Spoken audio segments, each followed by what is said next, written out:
Tujuh jurusnya tuh ini dulu kita pernah ada pertama menggali potensi. Itu tuh kaitannya kayak misalkan kami dari guru BK pernah memberikan angket bakat minat seperti itu satu saja gaya belajar juga sebenarnya ustazah juga sudah pernah ya kasih ke anak-anak. Nah yang kedua itu tentang kelola emosi, terus tumbuhkan resiliensi, jaga konsistensi, jalin koneksi, bangun kolaborasi dan menata situasi. Oleh sebab itu kita hanya mengambil satu jurus yang menurut kami ini kayaknya bisa diterima oleh guru-guru, yaitu kita akan menyampaikan tentang ini. Jurus ketiga, tumbuhkan resiliensi. Ini kita akan menggunakan sistem ini ya Ustazah. Ada ARPA. Kalau dalam pembelajaran kita juga akan contohnya pakai ARPA. Ini pernah dengar nggak Ustazah? Jadi pertama kali itu kita akan ada aktivitas, mulai kedua refleksi. Setelah ada aktivitas kita akan merefleksikan aktivitas ini tuh seperti apa, lalu ada konsep. Di sini konsep itu materinya itu seperti apa, lalu aplikasinya nanti bagaimana. Selamat datang di Bukit Kayu. Bagi mereka kali ini kamu akan belajar jurus tumbuh resiliensi. Siapkan diri dan konsentrasi. Siluman Vincent akan menghadapi lawan dan kalahkan siluman itu sebagai tanda kamu sudah bisa menguasainya. Pertama yaitu aktivitas. Aktivitas di sini ya kita lomba membangun menara.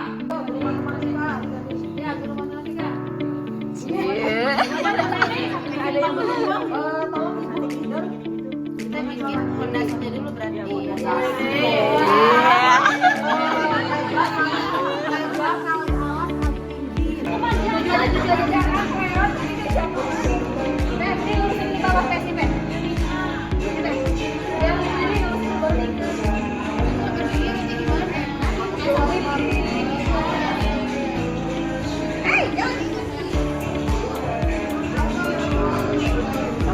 Bawahnya aja, bawahnya datar.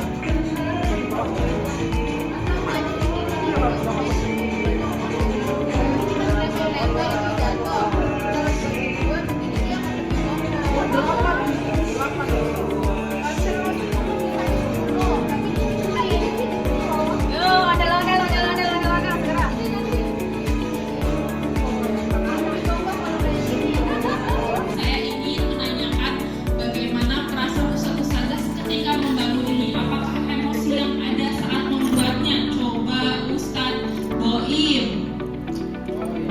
Gimana Ustaz? Apa perasaannya? Putus asa? Kesal? Biasa aja karena kita sering kerja keras. Kerja keras. Oke. Gak ada perasaan kesalnya tidak? Oh, berarti ketika sudah mencoba berkali-kali, sudah berapa kali percobaan? Ya, makanya memang dia Oh, berarti pantang menyerah banget ya beliau ini tipenya kayak kalaupun gagal mesti coba lagi. Coba. Oke, baik, terima kasih Ustaz Boim. Coba dari puing-puing ini adakah yang ingin merefleksikan bagaimana perasaannya ketika membangun menara ini? Apa yang dirasakan? Apa sih poin plus atau hikmahnya ketika membangun ini? Silakan Ustazah Neni. Ya, untuk membuat sebuah sama itu tidak bukan berarti semuanya kerja gitu, tapi juga harus ada koordinasi dan kesamaan tujuan gitu. Tadi kan kalau saya tadi tuh ya sempet aduh udahlah gitu, biarin aja yang itu kerja gitu ya, ngerjain menaranya sendiri, saya mencoba yang lain gitu, dan akhirnya ya udah terjadilah yang terjadi gitu. Oke, ini gagal, coba lagi. Ya nggak? Tadi coba berkali-kali kan? Oke, kita coba semua yang bentuk segitiga kayak, yang bentuk tubuh kayak, yang paling tinggi kayak, semuanya dicoba. Itulah yang sebenarnya ingin kita bahas dalam kegiatan hari ini, yaitu resiliensi. Resiliensi itu daya lenting atau sekuat apa sih anak-anak bisa membuat pikiran-pikiran positif ketika gagal. Positif perspektif. Ini sama aja kayak positif terhadap suatu hal. Nah, ini adalah sebagian besar dari yang dimaksud dengan self resilience. Next. Kenapa masalah penting ada saya? Biasanya mereka lari dari masalah. Justru nggak mau menyelesaikan masalah itu. Ya itu sama sih sama baik. Mungkin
bagaimana agar kamu bisa mengurangi waktu keluarga dan mengalokasikan lebih banyak waktu untuk latihan. Boleh ya diapresiasi lagi.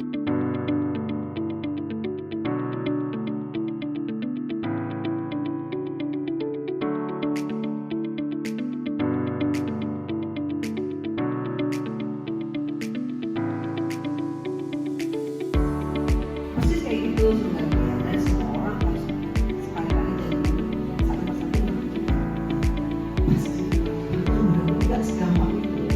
Jadi ketemu anak-anak kan waktu ada liburan tuh kan pertama kayak jadi langsung feelnya dapet kayak tadi kan beliau belum 100% sebenarnya pengen apa dari ini gitu kan belum banget berarti ya.